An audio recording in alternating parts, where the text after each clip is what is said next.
Hello, Podheads, and welcome back to another episode of Over My Dead Pod. I'm your host today, Holly Spear, And I'm Kylie Colwell. and it's just us today. Kate's on a sabbatical, if you will. So it's just us, but that's okay. We are going to cover an unsolved case today, and I think it's going to be really interesting. You know, I love an unsolved. And Kate hates him, so glad she's gone. Yeah, she's probably glad she's gone. So we'll just hop right in. She was the voice everyone in Dayton, Ohio knew. Every evening, thousands tuned in to hear her laugh, her energy, and her warmth. But on a quiet Monday night in March of 2000, that voice went silent. When Kelly D. Wilson didn't show up for her radio shift, something she never did, by the way, her coworkers knew something was wrong. Her car was in the parking lot, her apartment door was locked, but inside, there was a scene that no one could have imagined. A popular radio host, beloved by her community, found dead in her own home. No forced entry, no clear motive, and a trail that's gone cold for over 2 decades. This is Kelly D. Wilson's story.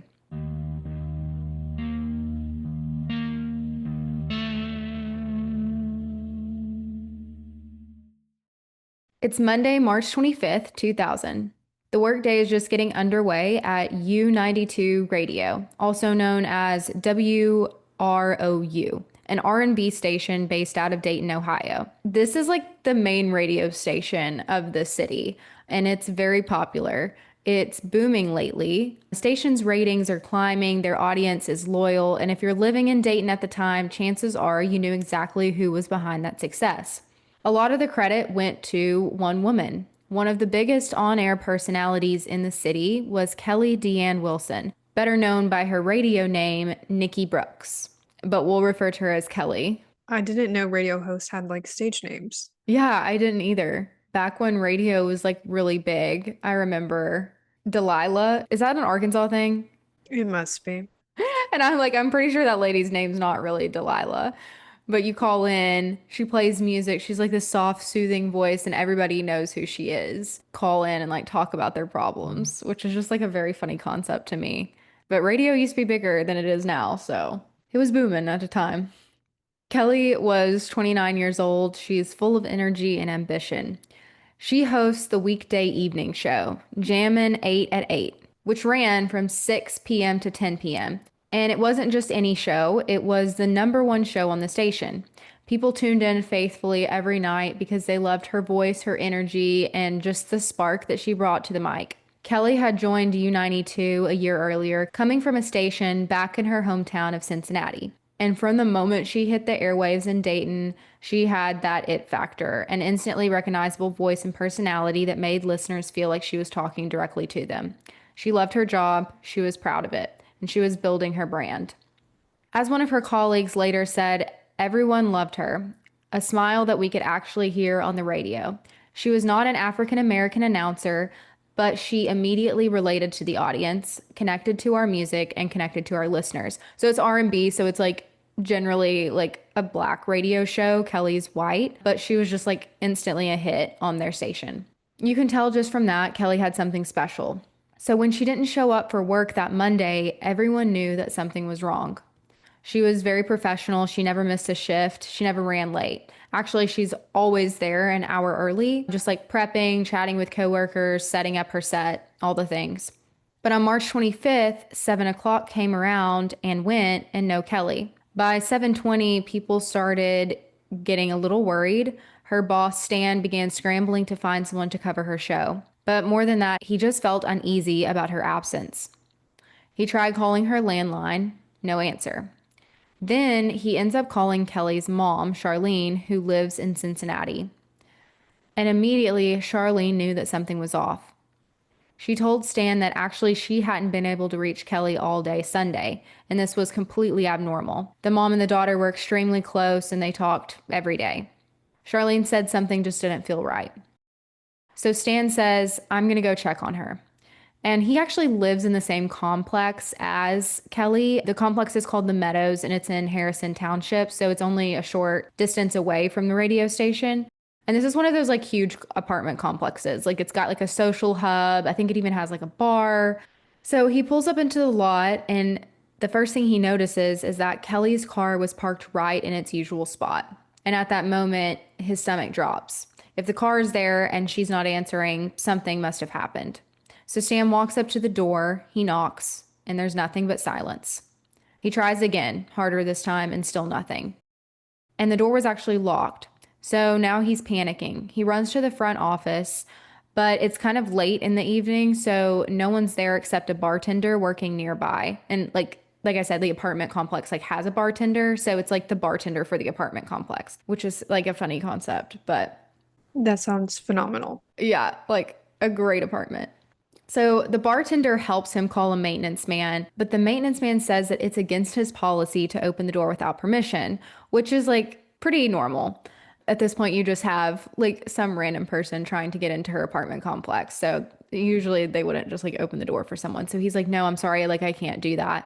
And Stan ends up like pleading with this maintenance man, like, you have to let me go in. I've talked to her family. They're fine with me going in. Finally, the maintenance worker agrees to a compromise. He said, you call the police. I'll open the door for police, but I can't just let you inside.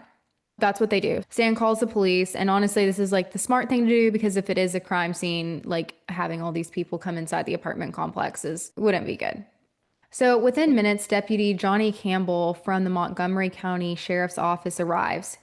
He knocks on the door as well, and there's no response. So the maintenance man, like he said he would, unlocks the door, and Deputy Campbell is allowed to step inside. Just a few steps in, he sees her. Kelly D. Wilson is dead. The apartment is small. It's a one bedroom, an open kitchen, and living room. So just your typical, like, modest one bedroom apartment. Kelly's body is actually found draped over the bathtub, face down. She's wearing a bra, a t shirt, and a robe, but no pants. And there isn't much blood in this crime scene, which is strange for a violent crime. It's one of those scenes where you can feel something terrible happen, but it's not obvious how. And even in the beginning of the investigation, I read things that said that they didn't know her cause of death. They didn't know if it was a homicide, just because of the fact that there was not a lot of blood. And another kind of odd thing was that there was also fecal matter on and near the body, and even some in the bedroom and on her bed. That detail, as gruesome as it is, told investigators something important, and it's likely that she died elsewhere, probably on the bed, and then was moved after death. And we don't know if this is Kelly's fecal matter, if this is the killer's. I mean, a lot of times you lose control of your body, or it could be the killer. We actually don't know. Honestly, I hope it's not the killer because that's so gross. It would be pretty grotesque if it was. The killer also had time to clean up, and we know that because there's also some cleaning products found nearby, and they were things that came right from Kelly's own sink. So someone had tried to wipe the place down. There was also no signs of forced entry, no broken locks, no smashed windows. And that's always one of the biggest clues. No break in means the killer either had a key or Kelly let them in herself. Also, if you think about it, she's in a robe and you don't just open the door for anybody. At least I wouldn't if I was just in a robe. I mean, she had a bra and a t shirt on, but she has nothing, on her bottom half. So immediately, police are thinking this is someone close to her. Her boss, Stan, who had been waiting outside, was completely devastated when police told him the news. And as word spread to Kelly's family and friends, her brother Craig rushed from Cincinnati to Dayton. By the time that Craig arrived, police were still processing the scene. He learned that his sister was gone, and he turned right back around to alert the rest of his family back in Cincinnati. And when the news of her death hit the airwaves, Dayton was crushed.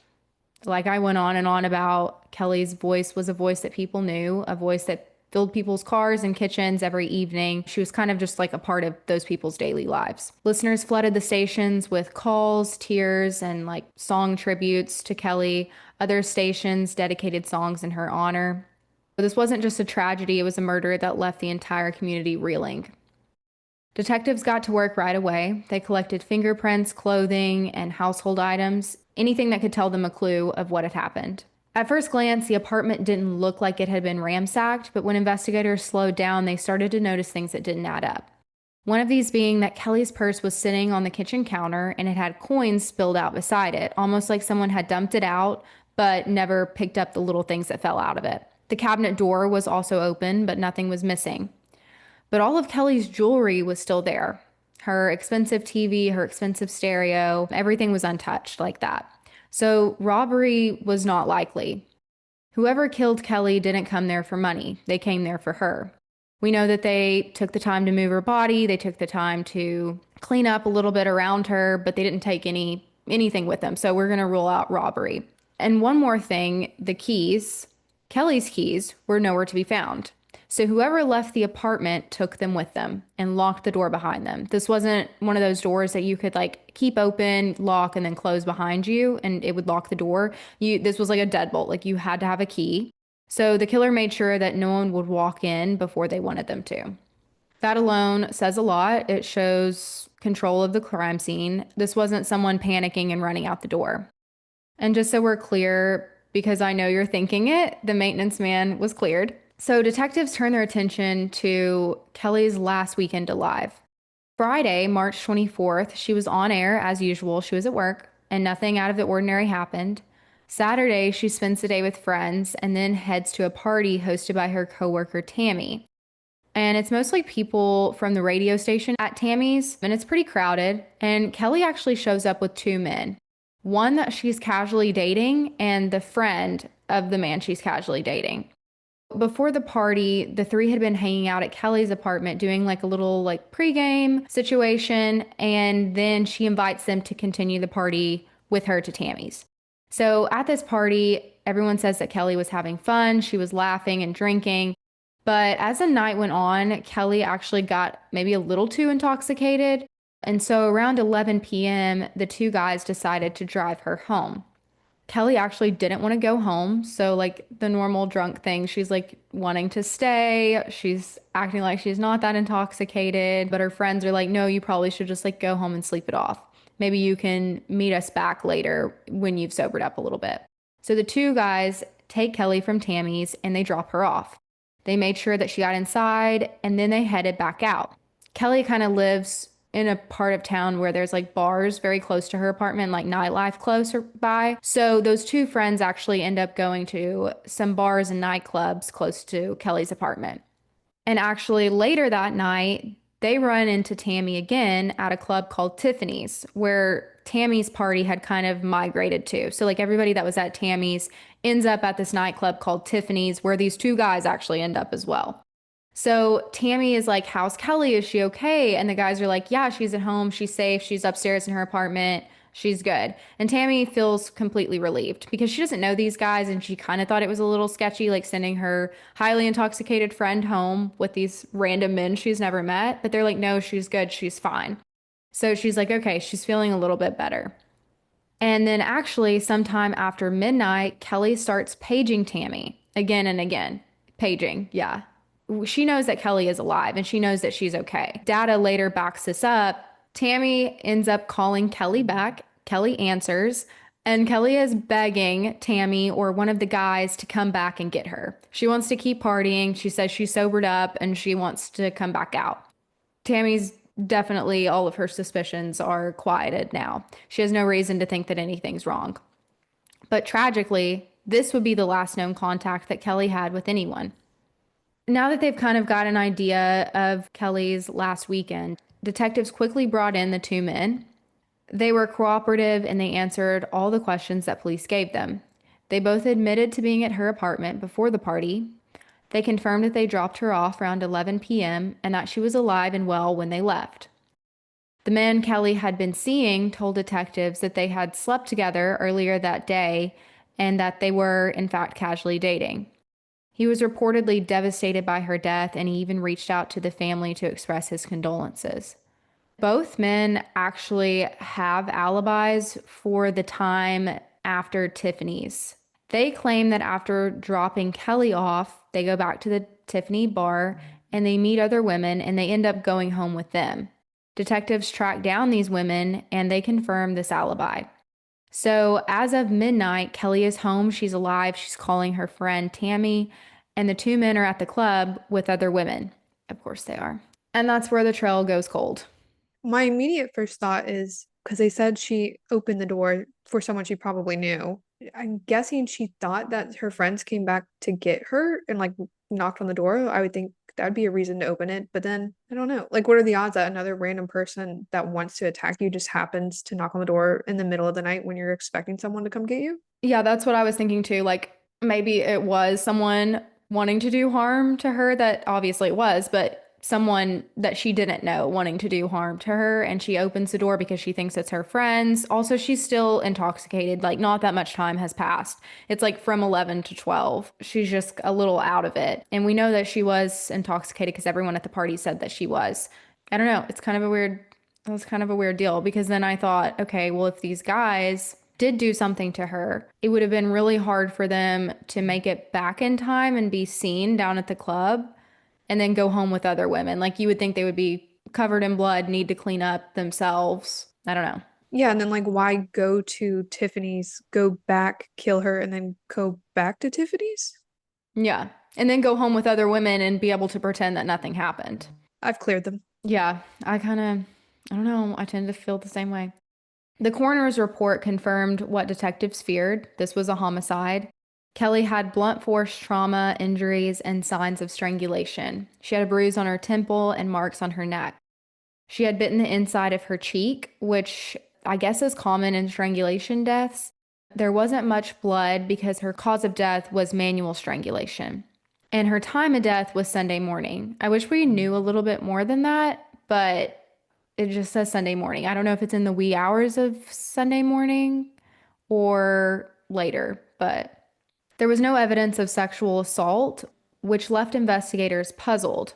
And they couldn't say that there wasn't sexual assault, they just couldn't definitively say that there was. We know there was no robbery, maybe no sexual assault, so detectives are really stumped on a motive.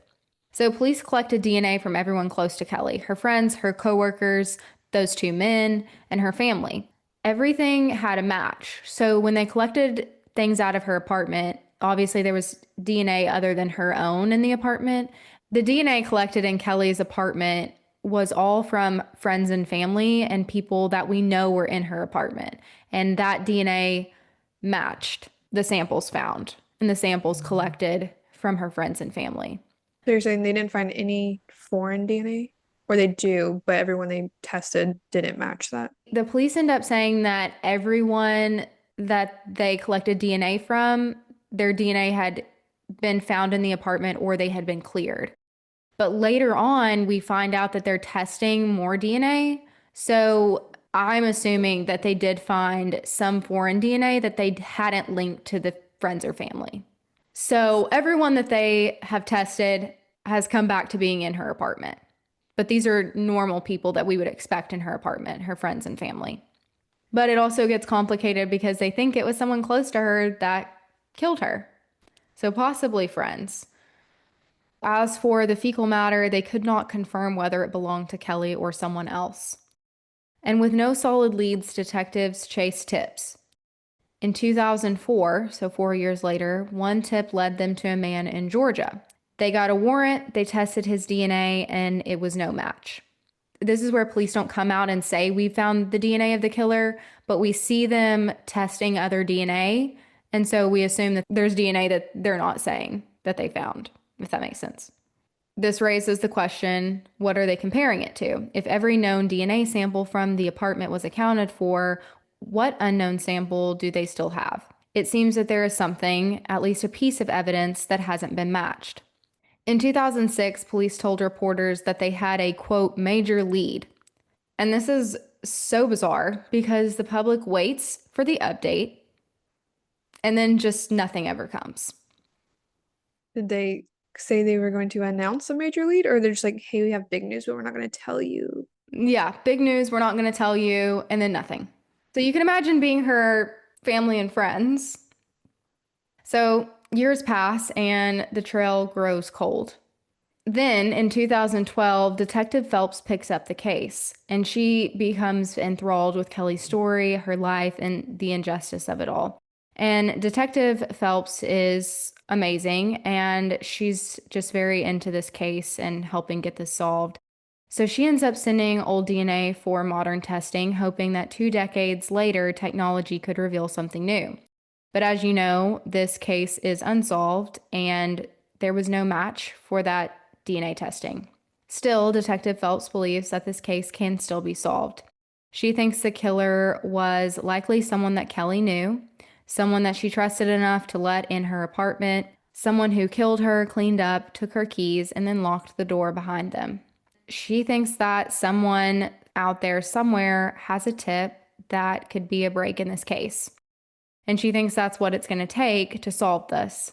One person remembering something strange from the night, maybe it's a neighbor, maybe it's a friend. Technology is evolving every day, and cases once thought to be unsolvable are being cracked after decades.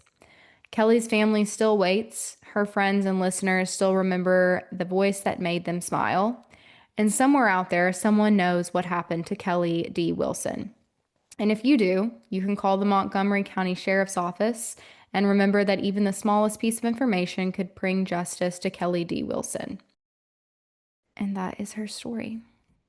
I mean, they weren't able to determine if she was sexually assaulted. The guy she's seen said they did hook up that day. She wasn't sexually assaulted, and so that's not the motive. It does seem personal to savagely beat and strangle someone and leave them like that. Yeah, and we know that strangulation is usually personal. It would have come up if she had any like beef with anybody. Yeah, I think it would have come up if she had like a jealous ex and she was seeing this new man and, he killed her in rage. I would think that somebody would know that. Maybe it's just like totally out of left field, but like a little stalker since she was quite the celebrity in town. Yeah, and police actually did think that at one point, that because she was so popular in this town that someone just got obsessed with her. And they still think that that could be a possibility, I read. They just don't have any evidence to suggest that that's not the case. I don't know. I could see a stalker, they see her come back with two guys that drop her off and he gets pissed off. Yeah, I wish that her friend would have gone back to her apartment because it seemed like it happened. If she's calling at midnight, there's not that much time that she could have been killed. The detective on this case seems like they still feel like this is a very solvable case, and hopefully it is someday. Shall we hop into overtime?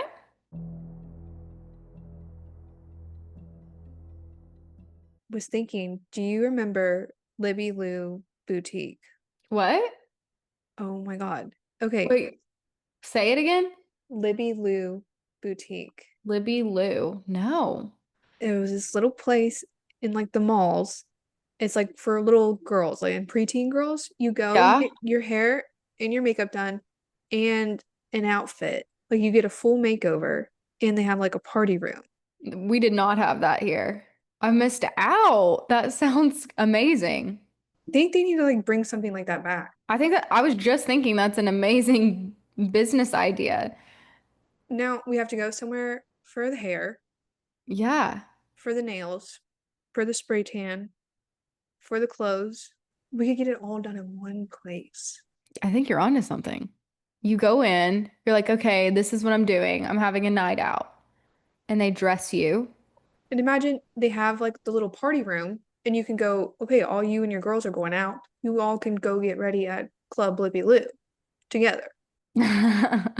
That's so great. And maybe they serve alcohol at this adult version. Little pregame, people get you ready. Yes. I love it, Kylie. I think that could be a big hit in like the very popular bachelorette cities too.